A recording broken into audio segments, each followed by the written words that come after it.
하나님이 기뻐 영광 받으시는 거룩한 일들이 많이 일어나게 되기를 주의 이름으로 축복합니다. 사람이 실패하는 것이 아니라 기도에 실패만 있을 뿐입니다.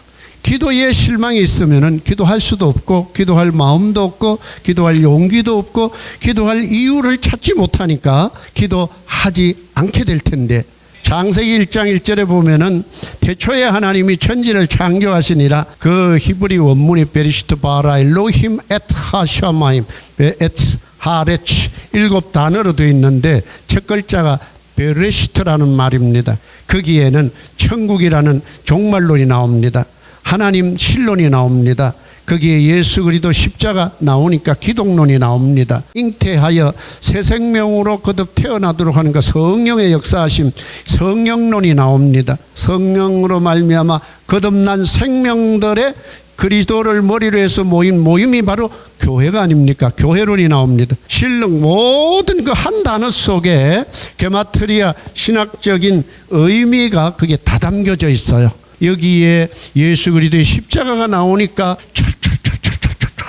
흐르는 피가 보일 수 있고요. 피비린내를 성경에서 맡지 못하면은 정말로 이 성경을 제대로 보는 것일까? 신구약을 다 십자가로 엮어서 딱 짜보니까 예수 그리스도의 피가 나온 것입니다. 피비린내가 우리의 믿음의 후각신경으로 맡아지십니까? 예수 그리스도의 피를 제외하고 성경을 보니 성경과 상관없는 삶이 되고 상관없는 가치관이 나올 것이고, 거기에 성경과 관계없는 세계관이 나오니까 이 세상이 흔들리고 요동치고 전쟁을 해야만이 되고, 전쟁하지 않으면은 생존할 수 없다고 자기들의 결단과 생각들을 내리게 되는 것 아니겠습니까? 성경이 만들어낸 사람처럼 되어진 우리의 가치관이 되고, 그것을 모르는 자들, 알지 못하는 자들, 알아도 소리칠 수 없는 자들을 위해서 이 신안에서, 이 기도실에서 소리친다면 대한민국이 울먹거릴 줄로 믿습니다. 예수님이 부활 승천하시고 떠나가실 때에 예루살렘아 예루살렘아 하시면서 우셨습니다. 왜? 무너지고 망할 것 아셨으니까. 70년경 되었을 때 로마에서 침공해 와서 그 성을 에워쌌습니다. 이 로마의 강력한 힘에 의해서 아무리 버텨봐야 이제 머자나 무너지고 말 텐데, 이 생각이 있었던 벤 자카이 랍비는 제자들에게 소문을 내라고 했습니다. 내가 죽었다고 소문을 내라. 그래서 시신을 가장해서 무사히 통과해 나왔습니다. 로마에서 파견받아 나온 사령관에게로 직행을 해서 만나러 왔다. 이미 명성은 알고 있으니까 대면이 가능해졌습니다. 어떻게 나를 자꾸 그렇게 만나 보려고 했느냐? 이제 뭐잖아, 이 예루살렘 성이 망할 텐데, 망할 때에 내가 부탁을 3가지만 드리려고 한다. 첫째, 저 야푸네라고 하는 교육 도시가 있는데, 도시라 해봐야 조그만한 시골 지중해 연안에 있는 동네에 불과한 것입니다. 거기에 이렇게 가정마다 학생들을 모으고 성경을 가르치고 율법을 가르치고 하는 그런 이제 요즘 말하면 교육 도시라고 하지만은 조그마한 시골 동네에 불과합니다. 그 동네를 싹 쓸어 없애지 말아달라. 그럼 두 번째는 뭐냐? 거기에 가르치는 선생님들이 있는데 그들을 죽이지 말라. 부탁이다. 세 번째는 뭐냐? 거기에 가르치고 하는 교재가 있다. 그것이 율법 성경인데 그거 불태우거나 없애지 말아줬으면 좋겠다. 그러면은 내가 점령에 들어갔을 때 그것을 약속을 지켜주겠다 했습니다. 이 웨스파서누스 사령관이 황제에 올라야 된다는 원론 결정 내용이 전달이 됐습니다. 그래서 로마로 돌아가 버렸습니다. 그 다음에 온 장군이 우리가 흔히 많이 기억하는 디도 장군, 타이터스 장군이 와서 황제의 명을 따라 그 교육도시 야푸네라고 하는 도시, 동네, 그리고 성경, 그리고 선생님들 없애지 말았습니다. 잘 보호해 주었습니다. 약속대로. 마태복음 1장에 보면 예수님의 족보가 있는데 족보를 다윗부터, 아브라함이 훨씬 조상인데 다윗을 먼저 넣은 거예요. 그러니까 예수 그리스도는 다윗의 후예라고 하는 것은 왕조다, 왕이다 그 말입니다.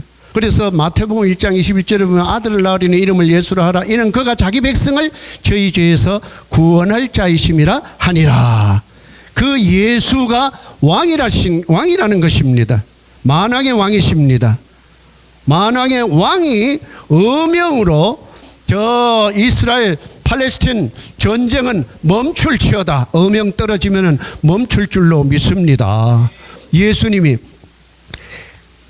광야에 42번 캠프를 했던 것이 42번인데 왜 42번일까? 역사도 결국은 예수님을 말씀하고 있는 역사라 그 말입니다. 모압 평지는 벳여시못에서부터 아벨 시딤에 이르렀더라. 마지막 요단 강변에 거기에 진을 쳤을 때인데 벳여시못이라고 하는 것은 그 당시에 그게 우상과 여러 가지 복잡한 것이 몰려 있는 데고, 아벨 시딤 하면은 시딤 나무 여러분 들어보셨습니까?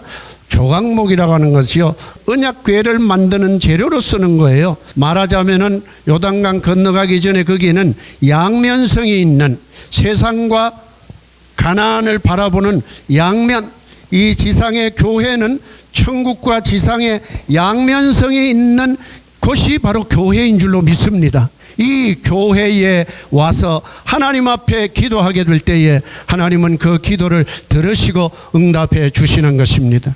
오늘 성경에 나오는 여호사밧이라고 하는 왕은 기도 전방에 나섭니다.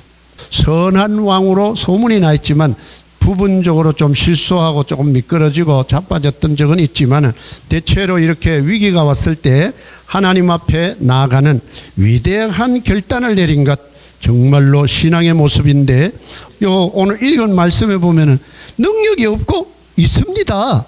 무슨 능력인지 아십니까? 17장에 보면은 그 군인의 군사력에 대한 모습이 나오는데 116만 명이 나옵니다. 그 정도 되면은 하나님 도와주시면 좋고 안 도와줘도 저는 할만합니다 하는 이런 교만한 마음이 들어갈 법한데, 116만이 있음에도 불구하고 하나님 저는 능력이 없사옵니다. 하나님이 하셔야 됩니다. 이것은 첫째, 하나님의 주권입니다. 주권을 인정하는 것입니다. 116만이 있으면 뭐하냐? 하나님께서 인정하지 아니하면은 있으나 마나 한 것이고, 대한민국에 경제력이 있고 군인이 있고 뛰어난 정치력이 있고 훌륭한 교육이 있어도 하나님이 손 떼버리면은 헛것 아니냐? 모든 것을 다 갖추었어도 하나님이 모든 일의 중심에 있고 중앙에 있고 머리에 계심을 믿습니다. 두 번째로는 절대신앙입니다.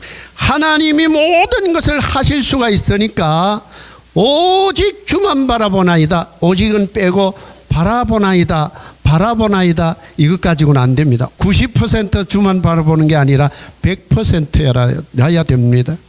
절대 신앙의 자세가 되어질 때에 하나님께서는 큰 역사를 이룰 줄로 믿습니다.